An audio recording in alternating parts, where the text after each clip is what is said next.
ഇടുക്കിയിൽ നിന്ന് വളരെ പ്രധാനപ്പെട്ട വാർത്ത വരുന്നു. വണ്ടിപ്പെരിയാറിൽ ജനവാസ മേഖലയിൽ കടുവ സാന്നിധ്യം സ്ഥിരീകരിച്ചു എന്ന വാർത്തയാണ് വരുന്നത്.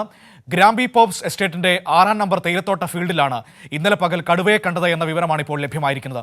ജോസിൽ ചേരുകയാണ് ഇടുക്കിയിൽ നിന്ന് വിവരങ്ങളുമായി. ജോസിൽ, കടുവ സാന്നിധ്യം സ്ഥിരീകരിച്ചിരിക്കുകയാണ്. ആശങ്ക ഉയർത്തുന്ന വാർത്തയാണ്. എസ്റ്റേറ്റിന്റെ 6-ാം നമ്പർ ഫീൽഡിലാണ് കടുവ ഇറങ്ങിയത് എന്നാണ് ഇപ്പോൾ സ്ഥിരീകരിക്കപ്പെട്ടിരിക്കുന്നത്, അല്ലേ? മനു, കഴിഞ്ഞ കുറെ ദിവസങ്ങളിലായി ഇത്തരത്തിൽ കടുവ ഉണ്ട് എന്നുള്ള രീതിയിലുള്ള ഒരു പ്രചരണം ഈ പ്രദേശത്തുണ്ടായിരുന്നു. അതിന്റെ അടിസ്ഥാനത്തിൽ ഈ വനംവകുപ്പ് ഈ പ്രദേശത്ത് കടുവയെ പിടിക്കുന്നതിന് വേണ്ടി കൂടടക്കം സ്ഥാപിച്ചിട്ടുണ്ട്.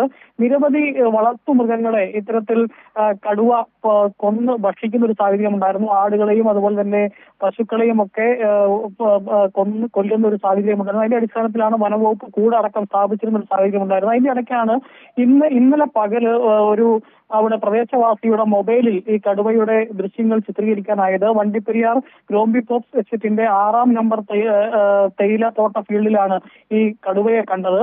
ഈ ഇത്തരത്തിൽ വേനൽ കടുത്തതോടുകൂടി വന്യമൃഗങ്ങൾ ജനവാസ മേഖലയിലേക്ക് ഇറങ്ങുന്നത് ഒരു പതിവായിരിക്കുകയാണ്. ഇപ്പോൾ മറയൂരിൽ നിന്നും ഇത്തരത്തിൽ ഒരു വാർത്ത വരുന്നുണ്ട്. മറയൂരില് കാട്ടുപോത്ത് ആക്രമണം ഉണ്ടായിരിക്കുന്നു.